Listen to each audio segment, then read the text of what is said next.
semuanya, kenalin aku Aninda. Aku mahasiswa semester 3 di Politeknik Negeri Bandung. Oke, di video ini aku akan membahas salah satu buku yang udah aku baca. Dan ya, dan kalian bisa lihat dari judulnya. Aku akan membahas buku yang berjudul The 7 Habits of Highly Effective Teens atau 7 kebiasaan remaja yang sangat efektif by Sean Covey. Nah, jadi buku ini tuh didasari pada buku yang ditulis oleh ayahnya sang penulis, yaitu Stephen R. Covey, yang berjudul The 7 Habits of Highly Effective People. Nah, kedua buku ini tuh banyak banget dipakai di perguruan tinggi atau di perusahaan juga. Karena menurut aku pribadi setelah baca buku ini kayak, oh iya juga ya, gitu. Nah, kenapa aku pilih buku yang teens? Karena aku masih remaja, dan aku harap yang nonton ini juga masih remaja. Kan si penulis buku juga bilang bahwa kehidupan remaja itu udah bukan main-main lagi. Jadi, di masa remaja tuh, itu adalah masa-masa kamu menentukan hidup kamu nanti ke depannya mau kayak gimana, gitu. Dalam buku ini juga beberapa remaja bercerita bahwa mereka tuh banyak yang harus dilakukan, tapi waktu yang ada tuh hanya sedikit gitu. Beberapa remaja merasa bahwa 24 jam dalam sehari itu kurang. Kenapa sih bisa kayak gitu? Kalau menurut aku, itu karena mereka gak bisa memanage waktu mereka, terus mereka gak bisa menentukan prioritas mana yang harusnya yang penting banget gitu buat mereka. Aku akan bahas secara singkat aja, karena menurut aku, kamu harus banget punya buku ini dan baca keseluruhan bukunya, karena setiap kebiasaannya itu ada cerita-cerita yang menurut aku kayak menarik banget gitu. Oke, kita langsung aja ke 7 kebiasaan efektif yang dimiliki remaja bahagia dan sukses di seluruh dunia. Kita masuk ke kebiasaan pertama, itu adalah be proactive atau jadilah proaktif. Nah, di kebiasaan ini itu adalah kunci untuk membuka segala kebiasaan kamu yang lainnya gitu. Tapi di kebiasaan ini kamu harus pilih nih antara dua, ada proaktif dan ada reaktif. Nah, apa sih proaktif dan reaktif? Proaktif adalah sikap bertanggung jawab terhadap hidup kita dan juga bersikap aku bisa. Buat yang punya sikap proaktif, mereka itu adalah seseorang yang berpikir sebelum bertindak atau melakukan sesuatu gitu. Nah, kalau reaktif ini adalah sikap cenderung bereaksi dalam suatu situasi. Dan kalau kamu bersikap reaktif, maka keadaanlah yang akan mengendalikanmu, bukan kamu yang akan mengendalikan keadaan. Jadi, kamu pilih proaktif atau reaktif. Kebiasaan yang kedua adalah begin with the end in mind, atau mulailah dengan tujuan akhir. Kebiasaan ini adalah cara bagaimana mendapatkan atau mengembangkan gambaran yang jelas gitu. Jadi mau dibawa kemana hidup kamu gitu. Artinya kamu harus memutuskan nilai-nilai kamu dan menetapkan sasaran-sasaran kamu. Nah, kenapa sih penting punya tujuan akhir? Ada dua alasan. Yang pertama, karena kita berada di persimpangan jalan, yang dimana kalau kamu sudah pilih jalan kamu, itu adalah jalan yang akan mempengaruhi atau menentukan hidup kamu selamanya gitu. Yang kedua adalah, kalau kamu tidak memutuskan masa depan kamu sendiri, maka orang lainlah yang akan menentukan masa depan kamu. Dan saya juga menuliskan cara-cara untuk menjamin kita memiliki tujuan akhir.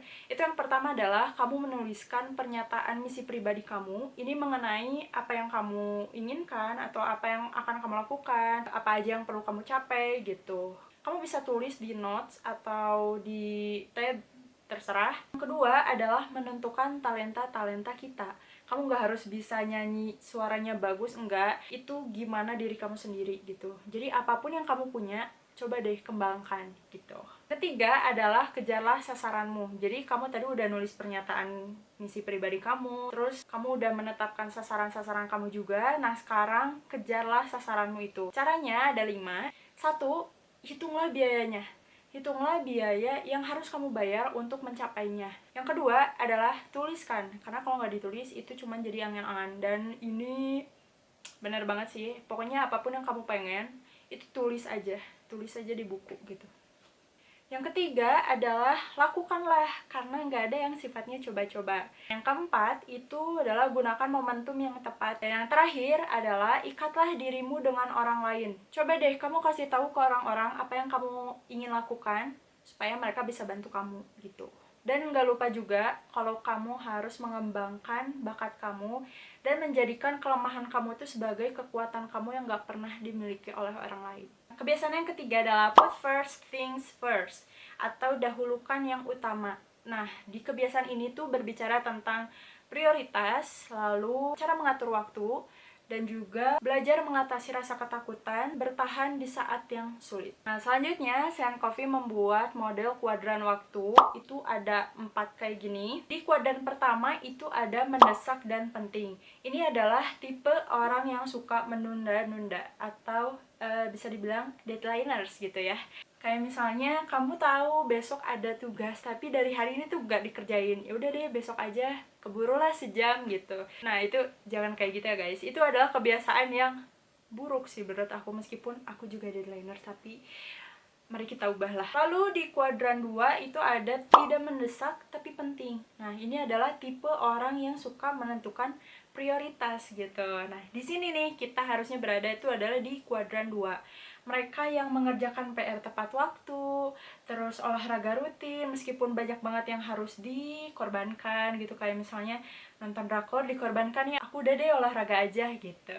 Lanjut di kuadran 3 ini ada mendesak tapi tidak penting. Nah ini adalah tipe orang yang yes man gitu. Tipe orang ini adalah dia menyenangkan orang lain atau menanggapi keinginan semua orang gitu. Lanjut di kuadran 4 ini adalah kuadran yang sangat wow gitu. Apakah kebanyakan remaja termasuk kuadran 4 gitu?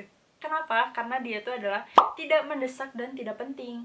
Ini adalah tipe orang yang pemalas. Jadi mereka tuh melakukan sesuatu secara berlebihan gitu. Misalnya nonton drama nih yang harusnya satu episode 1,5 jam, tapi malah bablas gitu. Jadinya maraton drama kayak gitu. Dan itu yang bikin males mau ngerjain sesuatu yang emang penting gitu. Lalu yang selanjutnya adalah belajar untuk mengatasi kekuatan dan tekanan sesama. Nah, di sini ada 2 wilayah, ada wilayah nyaman dan wilayah berani. Wilayah nyaman adalah wilayah yang dimana kamu berada. Jadi si wilayah nyaman itu emang susah banget buat ditinggal karena udah nyaman, terus juga bebas resiko, terus gampang segala sesuatunya, dan kamu nggak perlu ada effort gitu buat di wilayah ini. Nah, kalau wilayah berani ini adalah kebalikan dari si wilayah nyaman tadi. Di sini tuh banyak banget resikonya, terus banyak juga challenge-nya. Selanjutnya adalah kebiasaan 4, yaitu think win-win atau berpikir menang-menang. Nah, kebiasaan 4 ini itu adalah cara bersikap terhadap orang lain di sekitar kita. Jadi, kalau di kebiasaan 1, 2, 3 tadi itu adalah cara bersikap terhadap diri sendiri. Kalau di kebiasaan 4 ini cara bersikap terhadap orang lain. Kebiasaan 4 ini adalah sikap terhadap kehidupan, suatu cara berpikir yang mengatakan bahwa saya menang, kamu pun menang gitu. Bukan saya atau kami, tapi kita sama-sama. Dan gak ada yang lebih rendah atau lebih unggul daripada yang lain. Dan kita bisa tetap sukses kalau kita membiarkan orang lain sukses di bidangnya masing-masing. Jadi jangan iri ya. Lanjut, kebiasaan 5 ini adalah see first to understand, then to be understood. Atau berusahalah untuk memahami terlebih dahulu, baru dipahami. Nah, kebiasaan ini mempelajari tentang keterampilan komunikasi terpenting, yaitu mendengarkan secara aktif. Kalau misalnya kamu kita tuh punya kebiasaan buruk yang dimana kita tuh pengen dipahami oleh orang lain, tapi kita sendiri gak mau memahami orang lain. Nah, biasanya kebanyakan dari kita tuh seperti itu ya. Lalu, dalam memahami perasaan orang lain, kita harus menjadi pendengar yang baik. Nah, di sini ada teknik mendengarkan dengan baik, yaitu mendengarkannya dengan tulus. Caranya gimana sih? Yang pertama adalah dengarkan dan pahamilah percakapan melalui telinga, mata, dan hati. Lalu yang kedua adalah selami perasaan mereka. Nah, ini tuh maksudnya adalah coba deh kamu pahami dari sudut pandang mereka gitu. Lalu yang ketiga adalah bersikap seperti cermin. Nah, di sini maksudnya adalah ketika lawan bicara kamu lagi cerita atau lagi berbicara, coba deh kamu ulangi kata-katanya dengan bahasa kamu sendiri sesuai dengan apa yang kamu tangkap, dan itu akan membuat si lawan bicara kita tuh merasa dihargai dan merasa diperhatikan juga kayak gitu. Selanjutnya adalah berusaha untuk dipahami. Aku tahu semua orang tuh butuh banget keberanian buat berbicara di depan umum. Kayak aku nih, aku bisa ngomong depan kamera kayak gini, tapi belum tentu kalau misalnya presentasi di depan kelas. Ada 2 syarat agar perkataan kita itu bisa dengan mudah dipahami oleh orang lain. Yang pertama, apakah perkataan kita tuh ada benefitnya buat orang tersebut?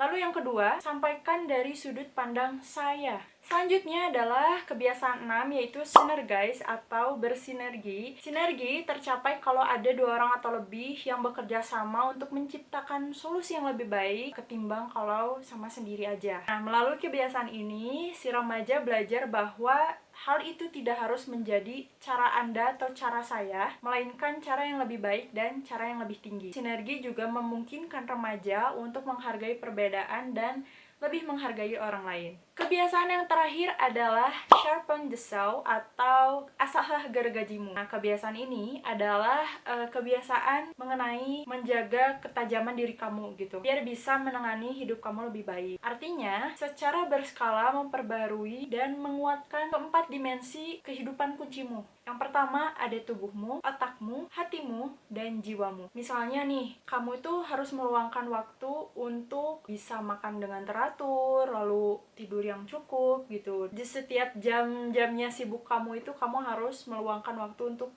makan yang teratur dan juga tidur yang cukup. Nah, tujuannya apa sih? Tujuannya adalah untuk membuat sebuah gaya hidup kamu yang lebih baik. Kayak gitu. Nah, jadi itu adalah 7 kebiasaan remaja yang efektif yang bisa kamu lakukan di kehidupan sehari-hari kamu. Dan aku harap dari ke-7 kebiasaan itu ada banyak yang sudah kamu terapkan di kehidupan sehari-hari kamu. Yang kebiasaannya tuh sudah melekat dalam hidup kamu gitu. Tapi kalau misalnya belum ada satupun, ayo kita coba, ayo kita rubah. Meskipun susah, tapi pelan-pelan aja. Oke, semuanya makasih banget yang udah nonton. Oke, thank you so much for watching. See you on next video, maybe kalau ada. Semoga gak ada. Dadah. Jadi udah 7 kebiasaan yang udah aku nggak buat closingnya. Oh my god, saya lupa. Menurut gaya aku sendiri gitu. Malu. Aku harap kalian mengerti sama apa yang aku bicarain, tapi bekerja sama untuk mencapai.